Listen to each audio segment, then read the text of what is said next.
Dr. Ari Dugmajian with Prime Coral here to talk about the Philaster RTN parasite for coral. So for people who have an infection of their system with Philaster, they're going to see some of the early signs that Philaster has infected a coral.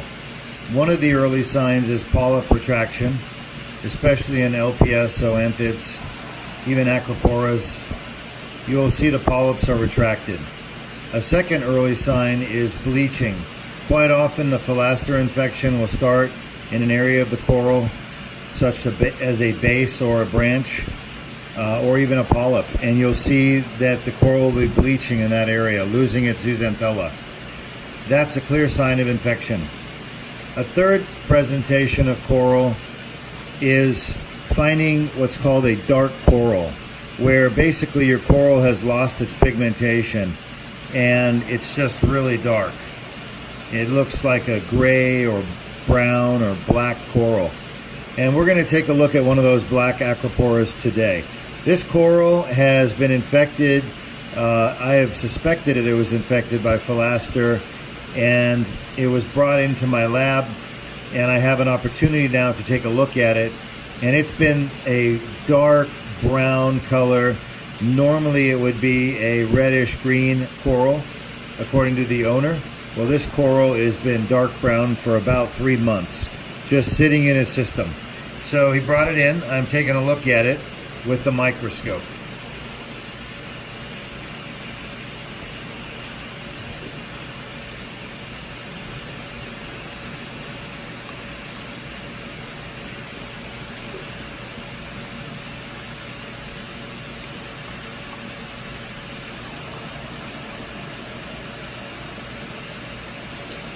All right, we have an external light source, the LEDs shining down onto the coral, and I have a 40x objective.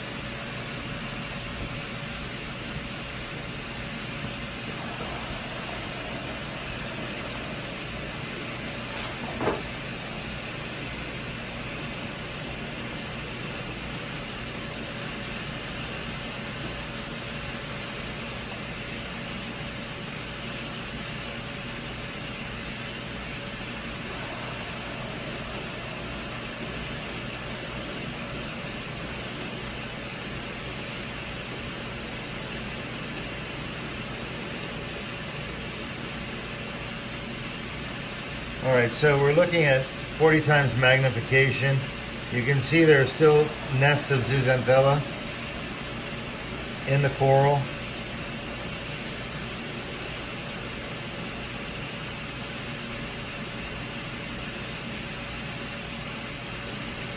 There's also areas where there's just skeleton with algae growing. And if you look at one of these border areas, you can actually see some activity going on here. And what that activity is that is the parasites and zooxanthella.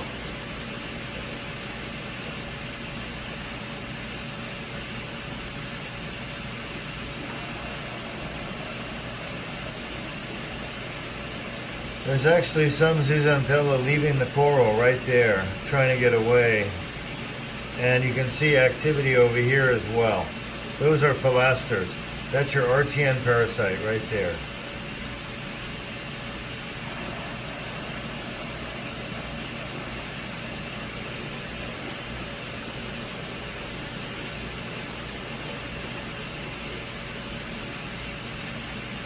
Going to 100x magnification. All right, we've got Euploides here. So this is actually a mixed infection, and there's Philaster right there. You can see the Philaster. That right here is a Philaster. This one off the screen. And that Philaster is long. It's about 170 microns long.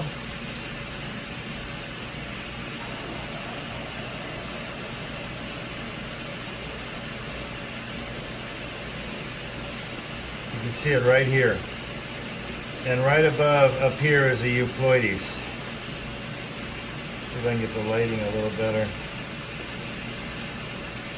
And that's why these are so hard to see, is they're really mostly living within the skeleton. They come out to the surface rarely, but you can see it's absolutely full of zooxanthella. It has been eating coral tissue.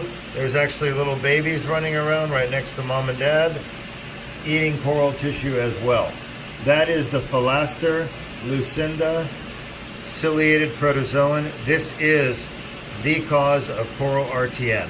Basically the one and only cause. Of course, if you take your coral and you drop it in a kettle of boiling lye and it RTNs, this is not going to be the cause if it was healthy before. But all RTN that occurs in our systems, it's not due to alkalinity changes, it's actually due to this right here. It's an enteric parasite of the coral.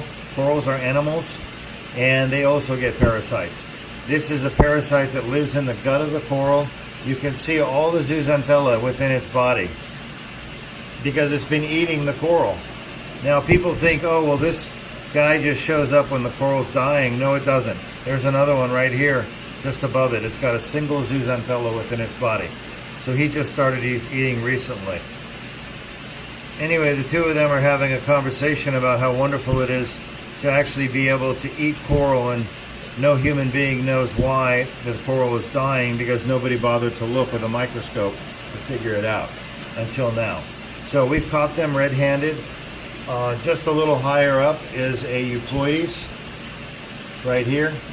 So this is a larger type of protozoan ciliate that is responsible primarily for STN, or slow tissue necrosis. You can see it has a different pattern. It actually is rounder and bigger, but it still is eating coral. You can see the zooxanthella, the little brown circles within it. Those are zooxanthella there. So we have Euploides, we have Phalaster, and this coral is absolutely infected with protozoan parasites. And that is why it is STNing, and that's why it has no color and it's turned dark.